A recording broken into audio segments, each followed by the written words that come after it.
भारत का बिल्डर है।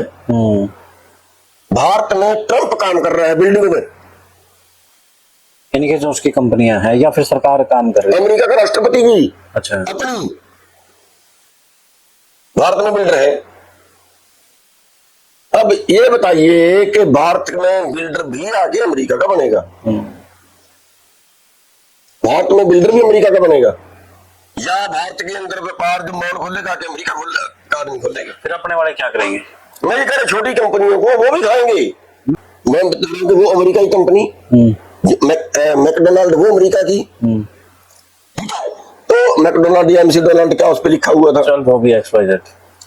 और यहां तक है कि कंपनी अमेरिका की, चाहे वाली जो कंपनी जो मीनू आया तो कंपनी अमेरिका की। 65% वोट के मालिक हो आप, तो फिर राज 65% वाले का चाहिए कि आधा परसेंट वालों का, 1% वालों का चाहिए? 75% पानी वापिस समुद्र में चला गया।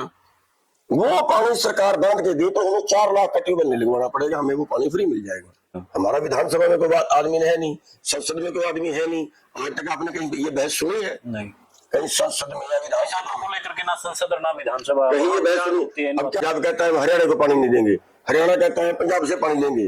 अमेरिका से डील हो रही है, वो बहुत खतरनाक है। अच्छा, तो हम आपके माध्यम से सरकार को कहना चाहेंगे कि जिस तरह की आपने ब्रिटेन से की उस तरह की कर लो, ठीक है। खेती को बाहर रहने दो उससे, अच्छा, खेती के उससे किनारे रहने दो, क्योंकि जो अमेरिका है, अमेरिका के पास जमीन ज्यादा है, उत्पादन बहुत ज्यादा है। वो तो आधे जमीन खाली छुड़वाते हैं, खाली के भी किसानों को पैसे देते हैं। वहां केवल 3% लोग खेती में, वहां की आबादी के हिसाब से। यहाँ का 25% आबादी है, यहाँ से 7 गुना रकबा ज्यादा है। तो वो यहाँ पे डंप करना सोच रहे हैं। तो अब जो 1 तारीख तक समझौता होना है, पिछले 9 तारीख तक होना था, वो थोड़ी तारीख आगे बढ़ गई थी। तो उसमें जो भी बात चल रही है, उसमें हम सरकार को आपके माध्यम से कहना चाहेंगे कि उसमें किसानों को किनारे रखे, वरना मर जाएगा किसान। आगे बात चलेगी, अब तो कंपनी ही राजनेता बन गई। अच्छा, आप देखिए जितनी बड़ी कंपनियों वाले उनके सारों के राज्यसभा के मेंबर हैं। ये भी अब कि जनता की किसी की जेब में पैसा ना हो, ठीक है। अब क्या है, हमारे पास मतलब उससे काम करते हैं फोन से। अब मैंने कोई बाजार से सामान खरीदना है तो कहते हैं जी उस पे कर दो, ऑनलाइन पेमेंट कर दो, ऑनलाइन कर दो, ठीक है। अगर सरकार के विरुद्ध मैं कुछ करता हूं और मेरा खाता बैन हो जाता है तो फिर मैं क्या करूंगा? जी करते हैं बहुत बार कि ये अपराधी है, इसका बैंक सीज कर दो, तो फिर मैं क्या करूंगा? वो तो अपराधी क्या क्या करते हैं। अगर आप किसी दिन आंदोलनकारी के खिलाफ कर दिया तो अब आपने राकेश टिकैत की छेड़ दी। राकेश टिकैत ने ये बयान दिया था जब कानून बने कि मेरे पिताजी का सपना पूरा हो गया। ये बयान दिया था, एक बात वो कानून के पक्ष में था। जब आंदोलन गया उसके तीसरे दिन वो दिल्ली में आया, जब हम दिल्ली चले गए उसके तीसरे दिन दिल्ली में आया। तीसरी बात वो रोया, जिसे कहते हैं हीरो बन गया। उनकी उठने की सेटिंग थी, पूरा दिन युद्धवीर ने लॉबिंग की, कई उठा के भेज दिए, लंगर बंद करवाया युद्धवीर ने। अच्छा,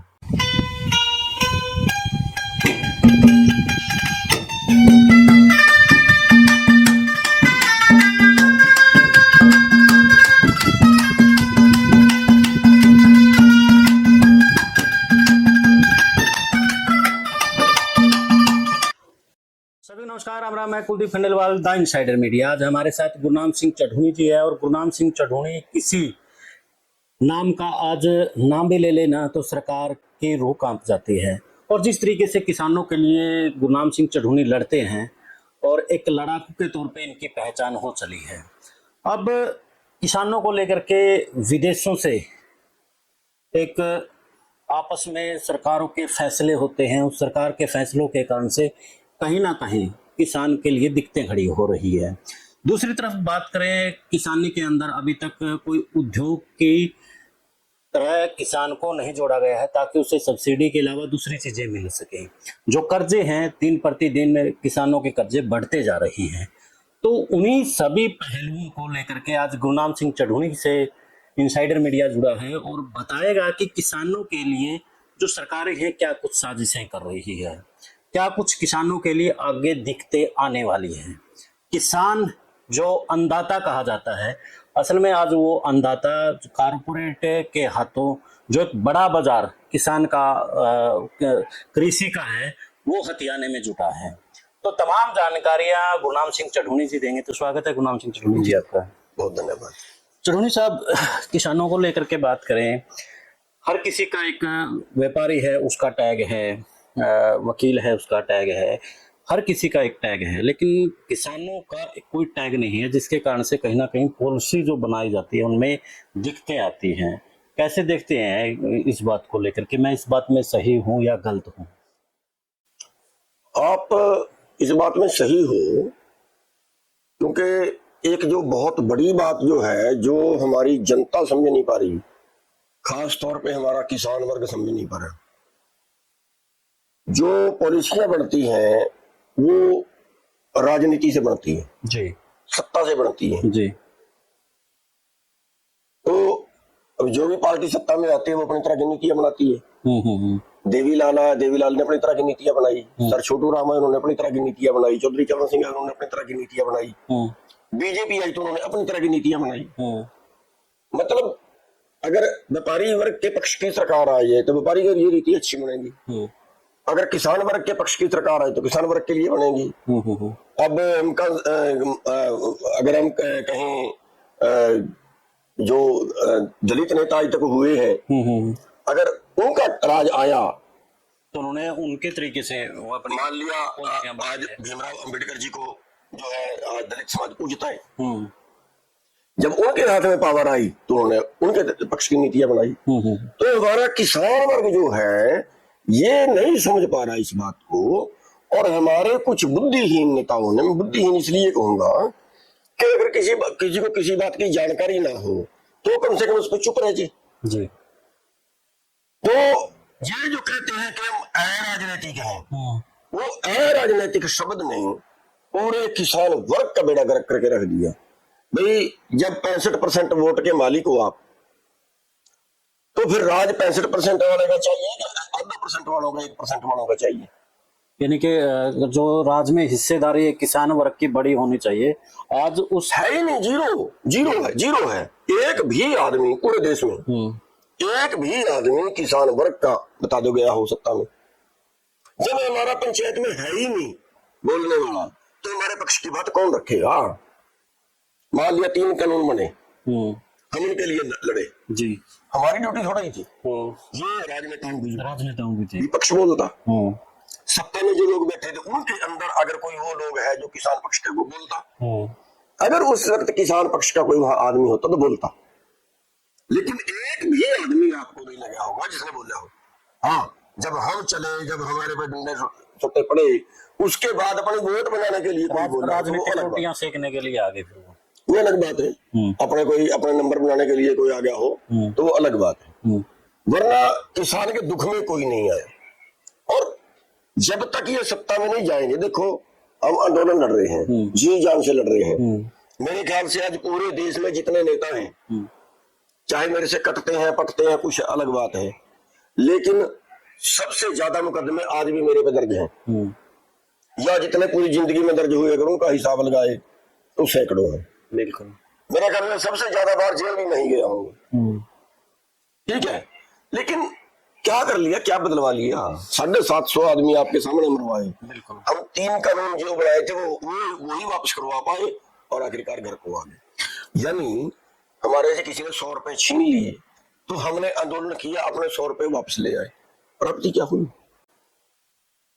जो आप लड़ाइयाँ प्रधान जी अब तक लड़ रहे थे, जो मैंने अभी एक रिसर्च की है और उसमें किसानों को लेकर के एक बात बड़ी सामने यही आई, मैंने अपनी भूमिका में भी यही बात रखी है कि उनका अभी तक कोई वर्ग नहीं है जिसके कारण से सब्सिडियाँ बड़ी दिक्कत आ रही है, और किसान कर्जा लेकर के कोई कीटनाशक दवाइयाँ और खाद इस तरह की चीज़ें वो खरीद रहा है, और उसके बाद भी कहीं ना कहीं उसको जो मुनाफा होना चाहिए वो कंपनियों को हो रहा है, किसानों को मुनाफा भी नहीं हो रहा। तो ये जो नीतियों में दिक्कत है या फिर कहाँ दिक्कत है? ये अभी नीतियां इससे आगे बढ़ रही है, जहां तक आप पहुंचे इससे भी आगे बढ़ रही है। आप देखिए पूरे बीज पे कंपनियों का कब्जा हो गया। हम जो बीज खरीदते हैं, मान लिया अभी एक आज बाजरे की आ रही थी कि 500 रुपए किलो का बीज मिला जी, 500 रुपए किलो का, तो मतलब 1 क्विंटल के कितने पैसे हो गए? 50,000। हमने जो बीज खरीदा वो 50,000 रुपए क्विंटल खरीदा, और जो बेचा वो 2000-2500। अगर एमएसपी में बिके तो भी 25-2600 रेट है मेरे ख्याल से, एमएसपी पे तो बिकता भी नहीं है बाजार। और एमएसपी बिकता नहीं है। किसी भी चीज का हम धान खरीदते हैं तो 300-300, 400-400 रुपए किलो है, ठीक है। हम जो है वो सूरजमुखी खरीदते हैं तो ये मानिए कि 3-3 हजार रुपए किलो भी मिली, ठीक है, किलो। अगर 3,000 रुपए किलो मिले तो क्विंटल कितनी होगी? 3 लाख रुपए की, बिल्कुल, 1 क्विंटल। और हमारी 1 किले से बिकती है करीब 60-65 हजार। यानी कि कंपनियों को फायदा है, किसानों को फायदा नहीं है। मैं ये कह रहा हूँ सरकार उस तरफ ले जा रही है, ठीक है। अब बीज सारा कंपनियों के हाथ में चला गया।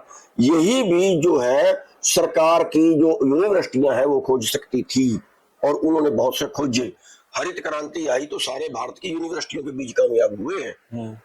भुखमरी देश की भारत की एग्रीकल्चर यूनिवर्सिटियों ने मिटाई है, उनका बजट कम कर दिया, उनका गला दबा दिया। और तो ऐसा क्यों कर रही है सरकारें? अपने ही देश के किसान को, अपने ही देश की जनता को भाई जो उनको तो राजनेताओं को तो पैसा चाहिए। अब एक राजनेता है, कृषि मंत्री बना दिया, उस कृषि मंत्री को तो पैसा चाहिए। वो कंपनी उसको 10 करोड़ दे देगी, किसान क्या देगा? तो वो चुनाव में पैसा खर्चेगा तो जीतेगा, जीतेगा तो पैसा बढ़ाएगा। यानी राजनीति जो है वो सेवा की बजाय व्यापार बना दिया। और ये बात लोगों के दिमाग में बैठ गई कि बुरे लोग जाते हैं राजनीति में, तो अरे बुरे को हटा के अच्छे बने ना यहाँ पे, बिल्कुल, ठीक है। तो अब वो जो लोग बैठते हैं जिनके हाथ में पावर जाती है, वो उनको पता है कि हमारी जो जनता है उसको पैसा चाहिए। जब चुनाव आएगा उनको सूट बांट देंगे, उनको कंबल बांट देंगे, उनको मिठाई बांट देंगे, उनके घर में कुछ और बांट देंगे तो जीत जाएंगे। उसके लिए पैसा इकट्ठा करो तो कंपनियों से ही होगा भाई। यानी कि कंबल और मिठाइयों के चक्कर में वो अपना और अपने आने वाली जो पीढ़ियां हैं उनके भविष्य को तबाह कर रहे हैं।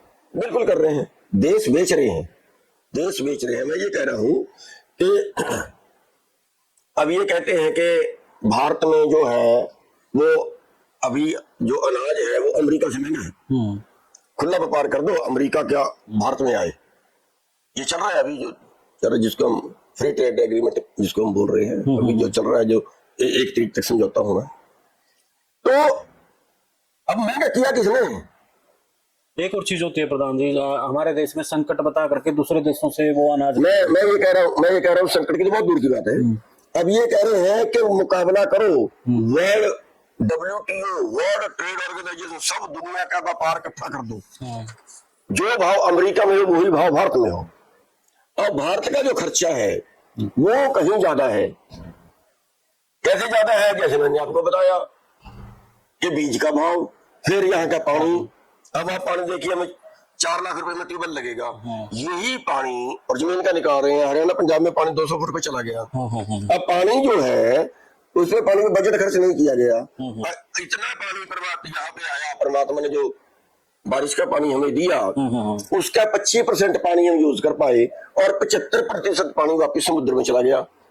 वो पानी सरकार बांध के दी तो हमें 4 लाख का ट्यूबवेल नहीं लगवाना पड़ेगा, हमें वो पानी फ्री मिल जाएगा। यानी कि यहाँ पर भी उनको फायदा है ना, जो कंपनियां की मोटर है, जिन कंपनियों की तारें हैं। नहीं, वो इतना बड़ा मैटर नहीं है, कंपनी बड़ा वो इतना बड़ा मैटर नहीं है। ये है सरकार की मूर्खता। अच्छा, सरकार के डेलीगेशन भी तो आप मिले हैं, तो आपने बात भी तो रखी है। कहाँ बात करता है हमारे से कोई बात नहीं करता। 1000 आदमी इकट्ठा हो तब बात के लिए बुलाते हैं। अच्छा, हमारा विधानसभा में कोई आदमी है नहीं, संसद में कोई आदमी है नहीं। आज तक आपने कहीं ये बहस सुनी है? नहीं, कहीं संसद में या विधानसभा को लेकर के ना संसद और ना विधानसभा कहीं ये बहस सुनी। अब क्या लड़ते हैं? बहस होती है, पंजाब कहता है हरियाणा को पानी नहीं देंगे, हरियाणा कहता है पंजाब से पानी लेंगे, ठीक है, ये बहस होती है। अरे जो बारिश का पानी है 2023 में 19 जिले पंजाब के डूबे, 7 जिले हरियाणा के डूबे, वो पानी बांधने का इंतजाम कौन करेगा? अभी बरसाती नदियां टूटती हैं, अभी पीछे बाढ़ आई यहाँ पे, ठीक है, हमारी खुद की जीरी है, एक बार मरी दोबारा लगानी पड़ी। तो वो पानी अगर बांध लिया जाए तो उसी पानी से यहाँ का गुजारा हो सकता है, वो 100% शुद्ध है। तो वो मैं खेती सस्ती करने के तरीके बता रहा हूँ। खेती सस्ती हो सकती है अगर सरकार तरफ ध्यान दे। सरकार इस तरफ ध्यान इसलिए नहीं देती कि वहां किसान नाम की चीज नहीं है। वहां तो जो लोग बैठे हैं, मैं ये कहता हूं बिल्कुल अनुभवहीन, उनको जीरो। वहां जो बैठे हैं पैसा कमाने वाले बैठे हैं ना, नेता का बेटा नेता। अब क्या बोल होता है उसमें कि बाप कामयाब है तो बेटा भी कामयाब होगा, नेता का बेटा नेता। यानी कि उनकी तो एक बेल लगी हुई है ना कि पैसा कमाना है, बाप ने कमा लिया आगे बेटा। आप देखिए देश की किसानों की बात करने वाला तो कोई देश की आजादी से लेके आज तक देख लो। अब कांग्रेस है, जो कांग्रेस के लीडर है एक ही खानदान से आ रहे हैं। अब चौटाला के लीडर देख लो एक ही खानदान से आ रहे हैं। खानदान से अब एबीसी जिसके देखना है भजन लाल के देख लो एक ही खानदान से आ रहे हैं। यानी कि आम किसान को तो जनता भी नहीं बेचना चाहती, जैसे आपने कोशिश करी एक। नहीं, जनता तो हमारी भोली है, भोली है। इनको तो जैसे कोई बहका देगा ये वैसे बहक जाएंगे। चौधरी देवीलाल जी कहा करते थे ये समझाए नहीं जा सकते, ये बहकाए जाते हैं। और वो बहकाने में जो हमारे किसान संगठनों के लोग हैं वो बहकाते हैं, वही पाप कर रहे हैं, वही कह रहे हैं गैर राजनीति से हमारा क्या मतलब। फिर राजनीति से मतलब नहीं। आप पंजाब में देखिए, आप उन्होंने पीछे कांग्रेस की सरकार थी उसके खिलाफ आंदोलन कर रहे थे, उसके पहले अकालियों की सरकार थी उसके खिलाफ आंदोलन कर रहे थे।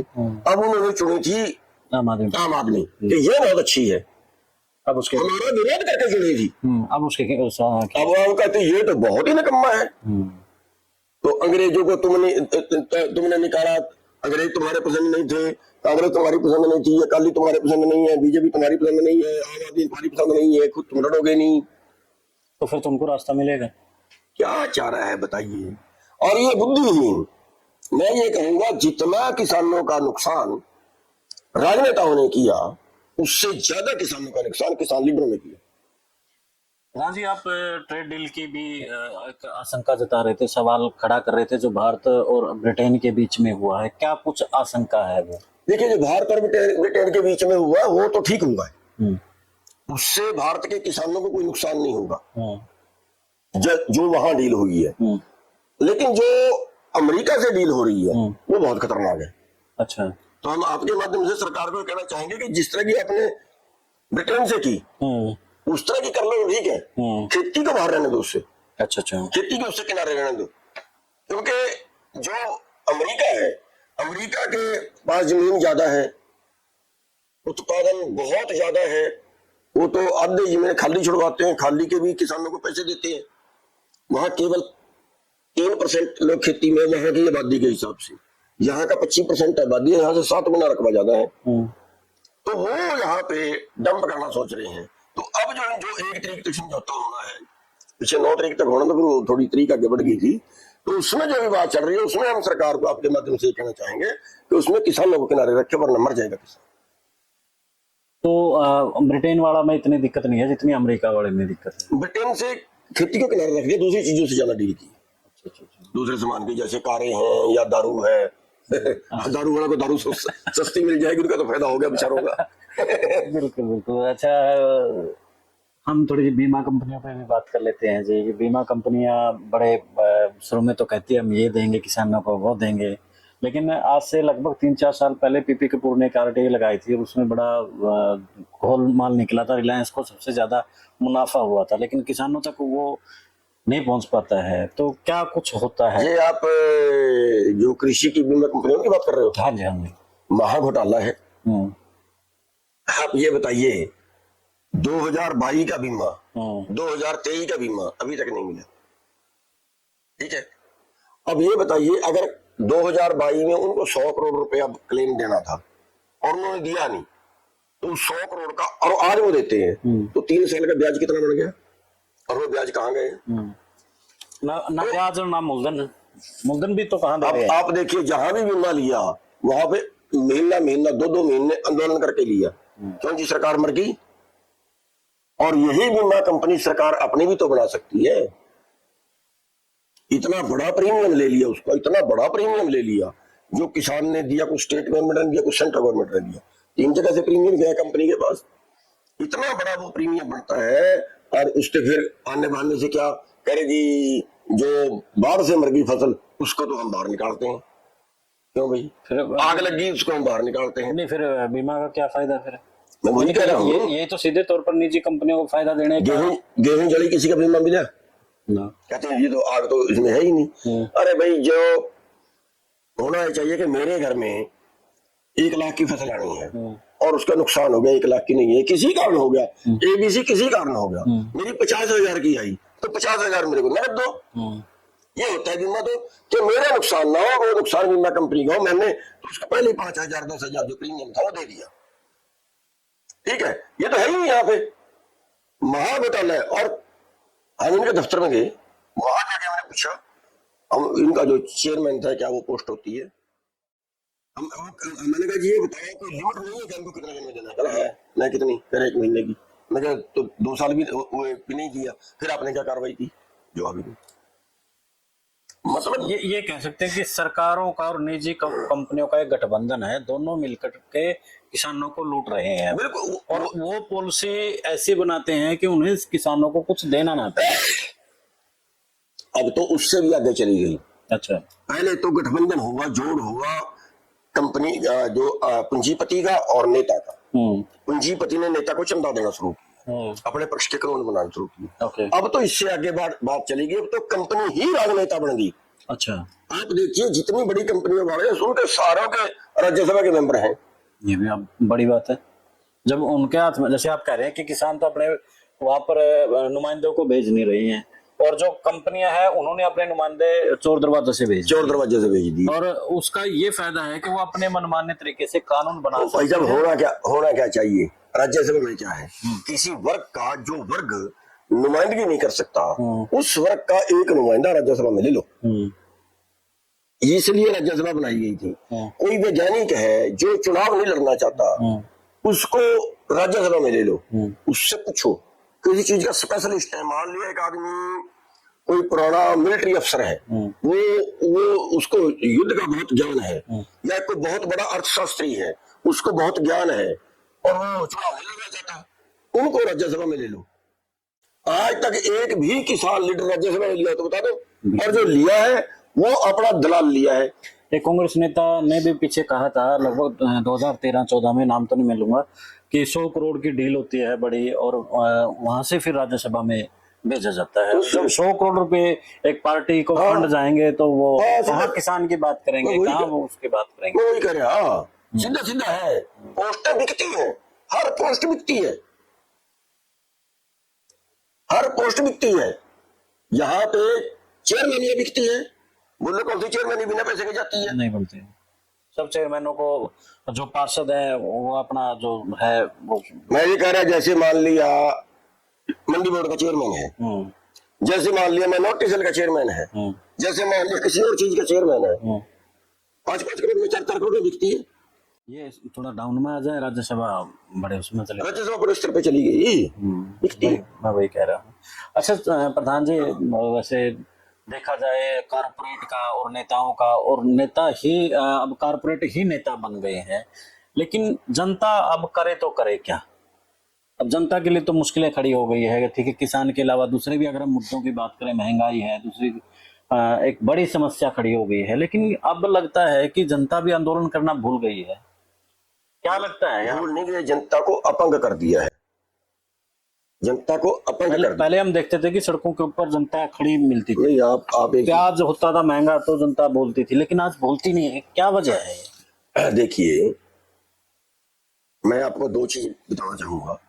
एक तो ये कि तकलीफ केवल किसान को नहीं है, या कुल्हाड़ी केवल किसान को नहीं चल रही है, मिडिल क्लास कारपोरेट जो है कैसे कौन से काम पे कब्जा कर सकता है, कौन से कारोबार पे कब्जा कर सकता है, उस पे कर रहा है। अब मैं परसों बाजार में गया था, शाहबाद में, 5 गलियों से, जहां से रिक्शा नहीं निकल सकता था, सुननी पड़ी है। ठीक है, और क्यों? बड़ा हैरान था मैं देख के। मैं तो बाजार में कभी जाने की जरूरत नहीं पड़ती, मैं हैरान था देख के। उनका कारोबार क्या हुआ कि अब मॉल खुल गए, बड़े मॉल, एक ही जगह पे जो है वो 10 किले एक पूंजीपति ने लिए, और उसने उस अपना वहां पे मॉल खोल दिया, वहीं पे 100 दुकानें चली गई, कंपनी ने सीधे अपना आउटलेट वहीं खोल दिया, तो बाजार का सारे ग्राहक उस मॉल में चले गए। और सबसे और मॉल भी अब गरोंडा के पास एक, वो अमेरिका का है, अमेरिका का है, 10 बाय 10 का बूथ, 5 लाख रुपए पगड़ी में दिया। ठीक है, और 10 रुपए यूनिट तुमसे बिजली ले रहा है ले रहा है 10 रुपए या 15 रुपए, ऐसे ही उसने वहां पे 100 दुकानें खोल दी, तो बाजार तो वहां चला गया। बिल्कुल चला गया। तो अब कोई आदमी जाएगा तो वो सोचेगा मेरा भी कल दुकान के सामने जाना चाहिए, तो मेरे को बाजार में पैदल पैदल ना घूमना पड़े। ठीक है, तो बाजार तो वहां चला गया, वो बेचारे बाजार में मर गए। और वो जो इतना कारोबार था वो एक ही आदमी का है, क्यों? जिसने वो बाजार खोल दिया वो सारे बाजार की आमदन, जैसे मैं बोल रहा हूँ, उसने दुकान को तो लाए 2 लाख 3 लाख और 5 लाख तो उससे पकड़ी ले ली, उसको तो 1 रुपया लगा ही नहीं। प्रधान जी, इससे आगे भी बड़ा मामला हो रहा है। जैसे कोका कोला है या कोई भी कंपनी है, वो क्या करती है कि सीधे वो मार्ट में बेचती है, जो भी मॉल है, और वहां पर वो 60 से 70 रुपए दे देती है, दुकानदार से वो 90 रुपए की है। तो दुकानदार क्यों लेगा, ऐसे क्यों लेगा ग्राहक 90 की? अभी तो जैसे जियो ने अपनी फ्री सिमें बांटी थी और दूसरी कंपनियां खत्म कर दी, इसी तरीके से कहीं ना कहीं जो करियाना है या फिर जो जरूरत की सुविधाएं हैं वो भी आम आदमी की पहुंच से दूर कर देंगे इस तरीके से। मैं वही कह रहा कि मान लिया एक जित्तो की कंपनी है, जित्तो की कंपनी ने बाहर मॉल पे अपनी दुकान लेके वहां पे अपना आउटलेट अपना खोल दिया उसने, ठीक है। अब वहां से वो कहेगा जी मेरे पे 40-50% छूट है, 40% छूट है, ठीक है। और वो ही अगर किसी कोई दुकान वाला उससे खरीद के रखेगा और वो बाजार में होगा, तो वो बाजार से बेचेगा तो उसको तो मुनाफा चाहिए। वो मुनाफा तो सारा, यानी पैदा करने से लेके और ग्राहक तक सारा मुनाफा कंपनी को चला गया। बिल्कुल। और दूसरा जो ऑनलाइन कारोबार है, अब हम यहाँ बैठे जो मर्जी मंगा लिया जाएगा, तो दुकान पे जाने की, तो वो दुकान का 10% कारोबार भारत का। बड़े बड़े शहरों में ये भी हो गया है कि आपको 10 रुपए का टूथपेस्ट चाहिए, आप एक बार फोन करेंगे कि मेरे को टूथपेस्ट चाहिए यार पहुंचा दो, वो आपका वहां पहुंचा है। अब जो छोटे दुकानदार है, मॉल भी वहां पर क्या करेंगे जब घर ये चीज पहुंचने 10% कारोबार, भारत की मार्केट का 10% कारोबार ये जो कंपनियां हैं, जो सप्लाई वाली हैं, ये खा चुकी हैं और आगे बहुत स्पीड से ये बढ़ रहा है। मैं तभी पूछ रहा हूँ प्रधान जी, लोग खामोश क्यों है? क्योंकि उन्हें पता है कि आगे बड़ा खतरनाक दौर है। दूसरा आपका सवाल था कि लोग खामोश क्यों। एक मैंने कहानी पढ़ी थी, एक राजा ने एक मुर्गे के पंख नोच दिए, उसके पंख नोच के उसको छोड़ दिया, अब वो उड़ नहीं सकता, फिर दाना डाले उसको, उड़ने से लाचार हो गया, अब वो उसको दाना डालेगा तो उसके कदमों में आएगा वो मुर्गा। उसने समझाया कि यही जनता का हाल है, ये लोकतंत्र है, ये जनता का हाल है, जनता के पंख नोच दो, जनता उड़ने काबिल बने ही ना, जनता उनकी भीख में उनके दाने पे ही जिंदा रहे। अब 80 करोड़ लोग 5 किलो अनाज पे जिंदा हैं, 80 करोड़ लोग, यानी अरे भाई सरकार में 5 किलो दे रही है, नहीं देगी तो हम तो मर जाएंगे। वो उसी सरकार के आगे कैसे बोलेंगे? ये तो हरियाणा पंजाब का एरिया जो थोड़ा बहुत बोलता है, इन्हीं के पंख नोच रहे हैं, इन्हीं के पंख नोच रहे हैं। आप देखो हर दिन स्कूल ढह रहे हैं, बच्चे मर रहे हैं, पुल टूट रहे हैं, लेकिन लोग खामोश हैं। मानसिक गुलामी तो नहीं कहीं ये आ गया लोगों में। इससे भी आप देखिए, हरियाणा के अंदर शायद 800 स्कूल बंद किए थे अभी 2500 के आसपास सरकारी। हाँ जी। और ये कहे हरियाणा सरकार ने कहा कि जो सरकारी में पढ़ाएगा वो खर्चा खुद देगा और जो प्राइवेट में पढ़ाएगा उसका खर्चा हम देंगे। ये जो चिराग योजना लेके आई, जो गरीब लोग हैं जिनको सरकार खर्चा देती थी पढ़ाई का, वो प्रधान जी इसलिए किया क्योंकि उनकी जो स्कीम थी BPL 300 क्या नाम था, एक वो थी, हुड्डा लेकर के आया था, एक एक्टिविस्ट है भूपेंद्र हुड्डा ने, कि गरीब बच्चों को लिए 25% प्राइवेट स्कूल वो देंगे। अब उसको बंद करने के लिए ये लेके आए थे। अब आम आदमी से, गरीब आदमी से एजुकेशन का जो संवैधानिक अधिकार था वो भी छीन लिया गया, वो छीन रहे हैं। अभी यूपी के अंदर आंदोलन कर रहा है, यूपी के अंदर शोर शराबा हो रहा है, मेरे ख्याल करीब 3500 स्कूल बंद कर रहे हैं वहाँ पर। तो असल में क्या हुआ, 2500 शराब के ठेके और बढ़ोतरी कर दी है उनकी योगी सरकार ने, जो ये ठेके बढ़ा रहे हैं, स्कूल बंद कर रहे हैं। तो ये पंखने चले, उनको गरीब कर दो, उनको अपंग कर दो। पिछले 3 दिन से यही देख रहा हूँ, राजस्थान के अंदर स्कूल हैं, कभी कहीं पे गिर रहे हैं, कभी कहीं पे गिर रहे हैं। अब सोशल मीडिया का जमाना है इसलिए पता लग रहा है, अगर इस मीडिया की भूमिका होती तो ये भी नहीं पता था। भाई साहब, आप सारे देश में देख लो, स्कूलों पे बिल्डिंग का बजट कहाँ आता है? नहीं, बजट जहाँ स्कूल आपको ठीक दिखेगा ना, वहाँ गाँव वालों ने चंदा करके स्कूल पढ़ाए। राजस्थान का जो स्कूल गिरा है वो यही कह रहे थे कि हमने 200 रुपए इकट्ठे करके ना और स्कूल की मरम्मत करवाई है, और तब जाकर ना, और फिर भी ये गिर गया। सभी जगह यही है, 6 से 7 बच्चे मर गए। हाँ दब गए, हाँ, सर, लेकिन मरे। फिर भी लोग खामोश है। बात तो ये है नहीं कि असली जो अब खामोशी है। चलो ये ठीक है, दूसरा हम चलते अब हैं। एक और है उसमें हाँ जी। कि जो सरकार ने बनाया, हम्म क्या उसमें मटेरियल सही लगाया? एक बड़ी बात ये है, हम्म हमारे यहाँ कई साल पहले एक सोसाइटी बनाई थी, हम्म उसकी आधी दीवारें कर दी, और उस सोसाइटी का जो ठेका है वो पता नहीं उसका रद्द कर दिया, फिर वो दूसरे से बनवाया, दूसरे ने फिर वो पाड़ के दोबारा बनाया। जो दीवारें पाड़ी शुद्ध रेत था, अभी तो ऐसे हाथ हमारा ईंट साफ हो। तभी तो बड़े बड़े जो ब्रिज अब जब अभी गिर रहे हैं वो। मालूम लगा तुमने, हमारे देखते देखते 3 बार सोसाइटी की बिल्डिंग बन ली, 3 बार, जबकि एक बिल्डिंग की उम्र अगर उसमें सही मटीरियल लग जाए तो 100 साल होती है। आपको कई बार मैं सुनता हूँ एक बात को लेके, जो अब नेशनल हाईवे बने हैं उसमें सीधे जो पास की लगती जो जमीनें हैं वो भी कारपोरेट ने अपने नाम कर लिए हैं, वहां को खरीद नहीं सकता है। तो क्या है वो? नहीं नहीं, ऐसा नहीं है कि उनको कोई खरीद नहीं सकता है, वो खरीद तो उनको कोई भी सकता है, लेकिन उन्होंने उसमें गलत क्या हुआ, उसमें 2-3 चीजें गलत हैं। नंबर 1 बात, तो उसके पास में कोई अपनी दुकान नहीं खोल सकता, कोई अपना होटल नहीं खोल सकता, जितने भी हाईवे वो इतने ऊंचे बना दिया, नीचे कोई उतरेगा नहीं।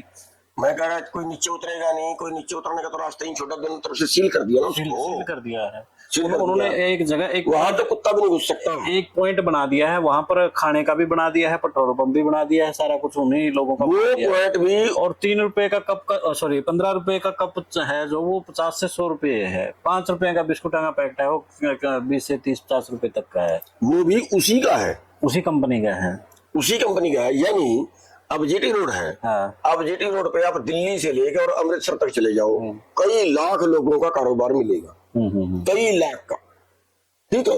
लेकिन अगर ये सारा कारोबार, कई लाख लोगों का कारोबार अगर एक ही आदमी को दे दिया जाए तो ये है कि कारोबार पे कब्जा करना। अब उस कारोबार पे, अब ये देखो कितने देश में वो हाईवे निकले, कितने उन पे होटल खुलते, कितने उन पे चाय की दुकानें, बाकी कारोबार होता, वो सारा वही कंपनियों का है जो कंपनी रोड बना रही। और फिर दूसरी बात, वो डबल रेट में, ट्रिपल रेट में। और बता दूं आपको,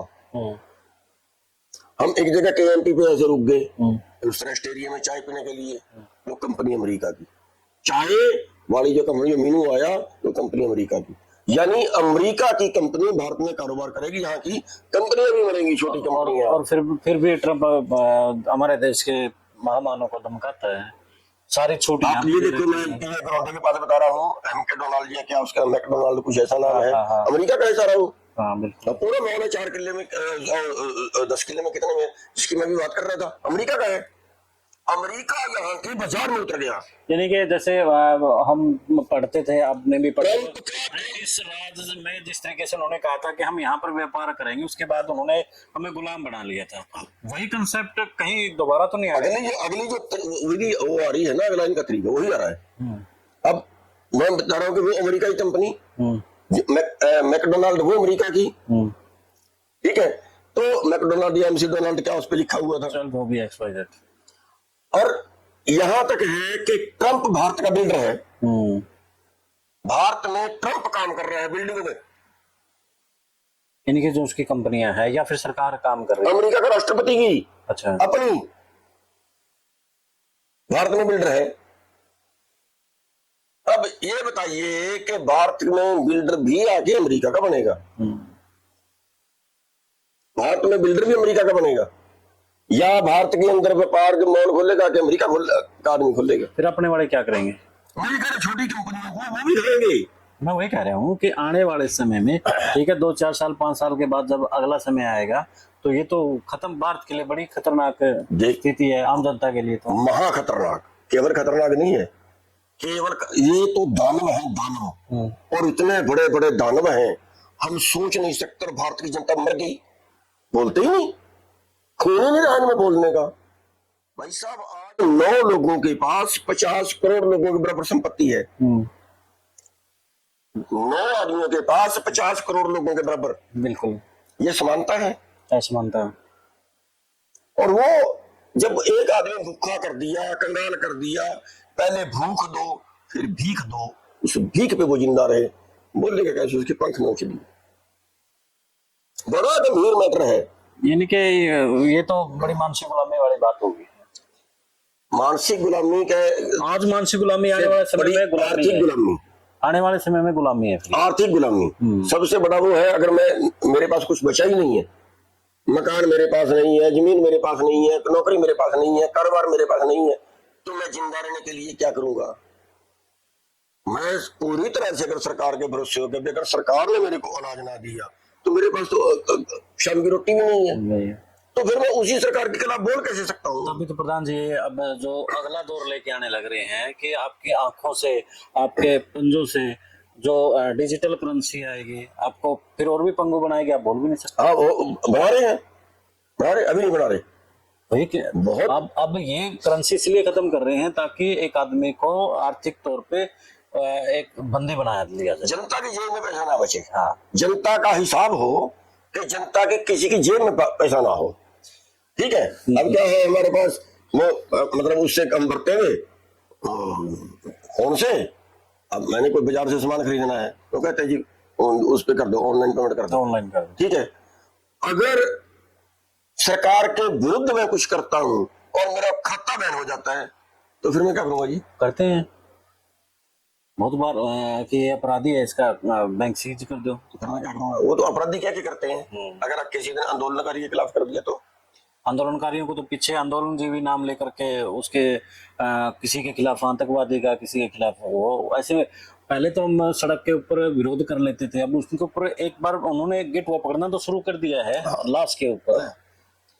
चलो प्रधान जी, आपसे थोड़ी सी एक और, आपने देखो इतनी मेहनत की है आपने, और राजनीति में किसान आंदोलन में आपने सफलता मिली और राजनीति में कहीं ना कहीं असफलता, ये कैसे देखते हैं आप? देखिए असफलता मैं तो कह रहा हूँ ना कि यहाँ तो बहकाए जाते हैं, मेरे पास बहकाने नहीं आता, लेकिन हाँ गारंटी है कि ये बच नहीं सकते बिना राजनीति की। दिल नहीं टूटा आपका कि जिन लोगों के लिए इतनी लड़ाइयां लड़ी, इतने केस? नहीं, दिल तो क्या टूटेगा, दिल तो मैं तो उनको ये मान के मूर्ख है, परमात्मा ने उनको समझ नहीं दी है, परमात्मा ने बुद्धि नहीं दी है। हम देखिए, अब हम जो काम कर रहे हैं, हम जिन लोगों के लिए काम कर रहे हैं, हमारा विरोध वही लोग करते हैं। अगर आप पेशवा की बात करें, 5,500-6 हजार एकड़ तो जमीन एक छुड़वा के दी, ठीक है, जो ये अभी निकाल रहे थे उसमें मुश्तरका मालकान, वो कितने हजार एकड़ थी उनकी बचवाई, और भी कितने काम वहां के करवाए।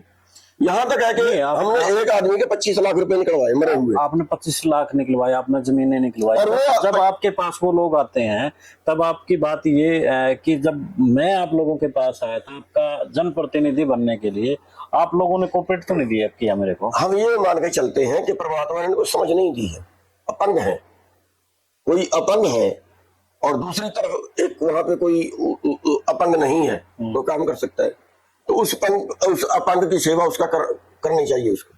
ये दिमागी तौर पे अपंग है। तो प्रधान जी, परिवार भी इस बात को लेके तो कहीं ना कहीं कहता होगा कि आप इतना कर रहे हैं, लोग राजनीति में आपको लेके नहीं आना चाह रहे हैं कि साबुक तो, और सत्ता में कोई और जाए और जनप्रतिनिधि कोई और बने, तो कहीं ना कहीं इस बात को लेके परिवार में भी मतभेद होते होंगे। मतभेद कुछ नहीं होते, मतभेद तो ये है कि जैसे खुद का दिल ये मान ले कि जैसे यही चुनाव था, इसमें सारा हमारा परिवार पूरा सहयोग, पूरा साथ दे रहा था, पैसे भी खर्च रहे थे, और मैंने बीच में मेरा मन ये बन गया था कि छोड़ देना चाहिए, छोड़ देना चाहिए, मेरा मन ये बन गया था। हमारे आदमी कुछ ये कह रहे थे कि वोट को ज्यादा नहीं पड़ेगी, छोड़ देना चाहिए, तो बल्कि हमारे परिवार ने ये कहा नहीं, लड़िए, पड़े ना पड़े, आप अपने मिशन, हमारा जो मिशन है, हमारा जो समझ है वो ये है कि हम जो रास्ता सही है, बने बनाए रास्ते पे तो दुनिया चलती है, हम अगर कोई और रास्ता कामयाब नहीं और हम रास्ता बना के चले, ठीक है, जो मैं आज कह रहा हूं मैं ये गारंटी देता हूं, चाहे मेरे मरने के बाद लोगों की समझ में आए, लेकिन ये समझ में आएगी कि राजनीति ही विकल्प है। नहीं, फिर समझ में आना ना आना एक बराबर है। फिर हाँ, मरने के बाद समझ में आया तो क्या है, बात तो आपकी ठीक है, लेकिन मैं आज गारंटी से कहता हूं, दावे से कहता हूं कि लोगों की समझ में आएगी कि राजनीति ही विकल्प है और राजनीति से छीन ली जाए। आप देखिए, अगर कभी खूनी क्रांति आई, ये जो वोट डालते हैं ना, यही उनका कत्ल करेंगे। श्रीलंका वाले हाल हो सकते हैं। ऊपर भारत में उससे ऊपर, और जिस तरीके से दवा घोटते जा रहे हैं, घोटते जा रहे हैं, घोटते जा रहे हैं। मैं तो कई बार ये बोलता हूं कि हमारे इन राजनेताओं को बहुत फायदा हो रहा है। इसलिए फायदा हो रहा है कि खूनी क्रांति लेट हो रही है। और अगर हम भी आंदोलन ना करते तो अगर उन्हें खुले छोड़ दिया जाए, बस सबको खा जाओ, तो खूनी क्रांति बहुत जल्दी आएगी। अंतिम प्रश्न है प्रधान जी मेरा, जिस तरीके से पहले एक लड़ाकू के तौर पे आपकी पहचान थी, तो क्या जो अब परिस्थितियां बीच में आई, चुनाव की लगा लीजिए या दूसरी लगा लीजिए, किसान नेताओं ने भी आपको भला बुरा कहा, तो क्या वो लोग अब लड़ाकापन है जारी है या थोड़ा बहुत कम हुआ है आपका? देखिए, जहां तक उसका सवाल है, तो अब आंदोलन लड़ने के लिए भी कौन सा हमारा विरोध नहीं हुआ क्या? आंदोलन लड़ते भी विरोध हुआ। हमारे लोग हमारे खिलाफ हुए। आज ही मैं एसकेएम से बाहर निकला हुआ हूँ। क्या गुनाह बता सकते हैं मेरा? गुनाह आपका यही था, जो उस मनोहर लाल खट्टर ने उस वक्त बैरिकेड लगाए थे, आपने तोड़े थे, और उस वक्त जो जज्बा लेकर के आप दिल्ली तक पहुंचे थे। देखो, मैं तो ये पर्सनली मानता हूँ कि उस आंदोलन की कामयाबी के पीछे गुरनाम सिंह चढ़ूनी था। और मेरे को एसकेएम से बाहर निकाल दिया।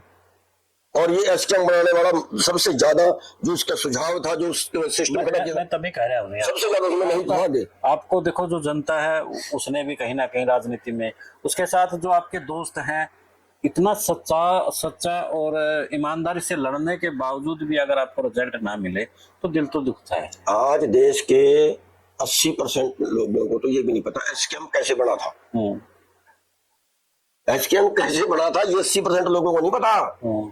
वो एसकेएम खड़ा करवाने में मुख्य भूमिका ही मेरी थी।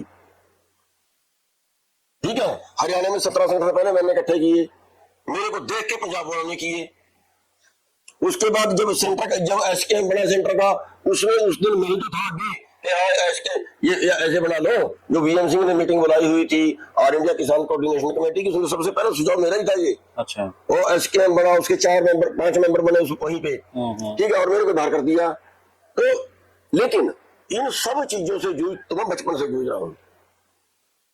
और एक कहावत है, पत्थर के बन गया अब तुम। एक कहावत है कि हीरे को नगी बनने के लिए 100 बार कटना पड़ता है। मुसीबतें तो आती हैं, ऐसे संघर्ष तो आते हैं, और जब तक ये नहीं आएंगे फिर तो आदमी जीरो हो जाएगा। प्रधान जी, एक बात बताओ, आपने जब आंदोलन खड़ा किया तो आंदोलन दिल्ली में जाकर के आपने सीधे उस गृह मंत्री से आंखें मिलाई, जिससे हर कोई डरता है, और आंखों में आंखें मिला करके उसको अपनी वो भी दिखाई कि ये गुरनाम सिंह चढ़ूनी है। अब इनकी दूसरा आंदोलन छेड़ा, कामयाब हुए, ओढ़े तो बैठ कर उल्टे बिक गए, पिट के आए, बेइज्जती हुई, पिट के आए। सिख कौम की बेइज्जती करवाई, किसान नेताओं की बेइज्जती करवाई, किसान कौम की बेइज्जती करवाई। बड़ी बहादुरी है तो नहीं इस बात में बड़ी, बिल्कुल ठीक है आपकी बात है।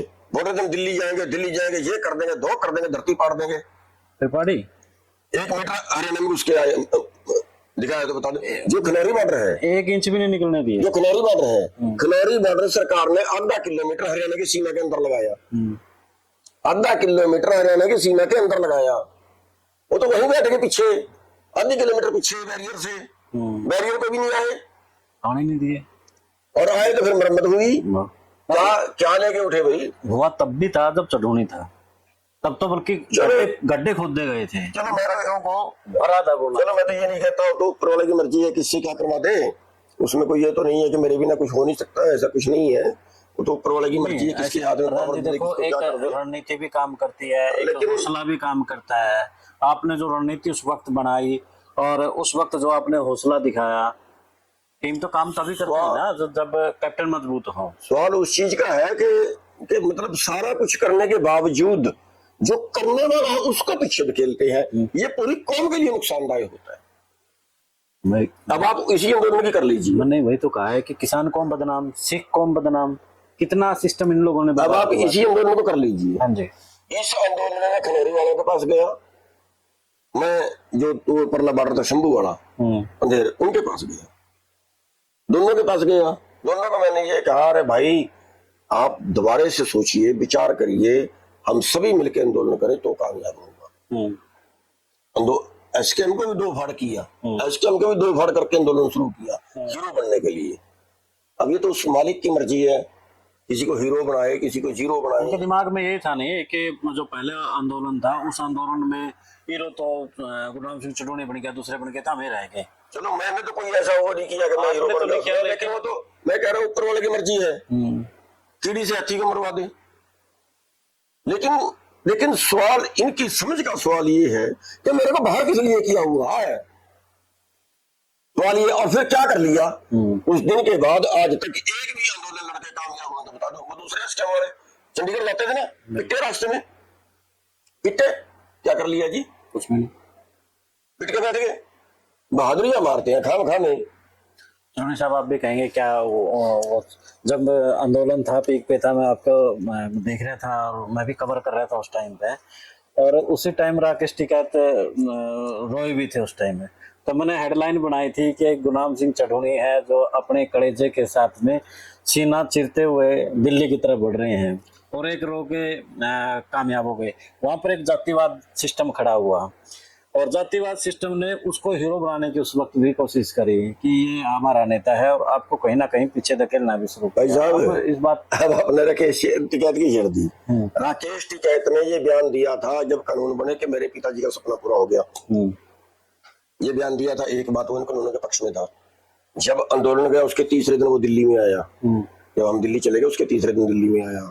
दो, तीसरी बात वो रोया, जिसे कहते हैं हीरो बन गया। उनकी उठने की सेटिंग थी, पूरा दिन युद्धवीर ने लॉबिंग की, कई उठा के भेज दिए, लंगर बंद करवाया युद्धवीर ने। अच्छा, और सरकार से मिलकर प्लानिंग की कि सरकार 20-25 लोगों को 30 को अरेस्ट कर लेगी, बाकी को भगा देगी। ये सेटिंग हुई। और यूपी के जो टिकैत के आदमी उठ के चले गए, उत्तराखंड के लोग हट गए। टिकैत के तो कुछ ही लोग बचे थे वहां पे, अच्छा, उत्तराखंड के लोग हट गए। उत्तराखंड के लोगों ने कहा हम नहीं जाएंगे। और वहां पे गलती क्या हुई, ये सारा प्लानिंग से चल रहा था। गलती ये हुई वहां पे कि वहां पे 2 एमएलए अपने 500-400 आदमी लेके आ गए, और वो इनकी प्लानिंग के अंदर नहीं था। उन्होंने आके टिकैत के आदमियों को पीट दिया, इसलिए भड़क गया। और 7 आदमियों को थप्पड़ मार दिए। आप जैसे किसी में देखा टिकैत साहब आप भी पिटोगे, स्टेज पे चले जाओ। वो स्टेज पे चला गया, वहां जाकर उसकी रोनी आई कि ये क्या कर दिया हमारे साथ, प्लानिंग क्या थी, धोखा दे दिया। ये उसके फिर वो रो पड़ा, और फिर उसका रोने से जो है वो सारा मामला उल्टा हो गया। आपकी वो बात में मेरे को अभी आप कह रहे हैं ना कि जनता बोली है, वास्तव में बोली है नहीं कि रोने वाले को हीरो बनाते हैं, और जो सा लड़ा है उसने कहीं ना कहीं नहीं, चलो रोना तो उसका ऐसा है कि कई बार वो मतलब महकता जाता है ना किसी पे कि यहाँ मामला तो क्या था और कर दिया क्या, धोखा दे दिया, वो आ गया। और जनता तो चलो जनता के भाव में आती है, जनता को उसमें हम जनता का कसूर नहीं निकाल सकते कि जनता तो भोली है, इनका कोई इलाज नहीं है। इनके टिकैत पहले उस कानून के पक्ष में था, और बाद में फिर वो अपने चेंज कर गए कि सरकार आंदोलन को दबाने का एक बड़ा खेल था। अब क्या कहें बताओ, और लोग देखते नहीं। अब लखीमपुर आंदोलन कांड था, ठीक है, मेरे लिए तो क्यों यूपी सील कर दिया, और टिकैत को क्यों पुलिस लेके गई, और संस्करण का क्यों करवा दिया, क्यों संस्कार करवा दिया। कहा मैंने कहा कि इनको फ्रिज में लगा दो, संस्कार नहीं करना। हमारे तो ये कुर्बानियां हैं इनकी। मंत्री जब जेल में जाएंगे संस्कार नहीं करेंगे हम, लॉजिक भी यही बढ़ता करवा दिया, पीछे से करवा दिया। वो फिर हीरो का हीरो, हम इसके से बाहर।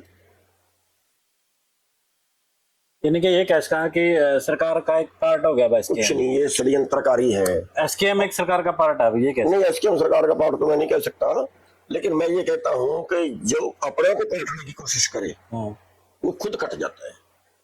अब भाई साहब और बता दो, लखीमपुर की बात चल गई, लखीमपुर में हमने एक जाके मीटिंग कर ली, ठीक है, और प्रशासन घबरा गया। प्रशासन ने बात के लिए बुला लिए, और वहां पे 30-40 लोग हम बैठे थे, एसपी और डीसी बैठे थे। मैंने एसपी साहब को ये कहा, एसपी साहब अगर हम यहाँ बैठे हैं, कोई हमारे पे हमला कर दे और हम जवाबी कार्रवाई उस पे करें और वो मर जाए, क्या हमारे पे मुकदमा बनेगा? आपकी धारा 100 कहती है कि मुकदमा नहीं बनेगा, फिर किसानों का मुकदमा कैसे बनाया 302 का? एसपी कहता है प्रधान जी आपके लीडरों से मेरी 10 बार बात हो चुकी है, हमारी मीटिंग है, आपने पहली बार ये बात रखी है, एक लीडर ने भी आपके ने ये पॉइंट नहीं उठाया। मैं कहा ये मुकदमा वापिस लो। अब देखिए उनकी जवाब नहीं बता रहा हूँ मैं तो, चाहे मर गए थे ये लीडर, और एक भी लीडर ने उनका स्टेट है, आज तक भी एक भी लीडर ने ये बयान दिया हो कि किसानों पर मुकदमा क्यों बना, एक भी लीडर ने, मेरे भी 10 बार मीटिंग में रखने के बावजूद एक भी लीडर ये नहीं बोला कि किसानों पर मुकदमा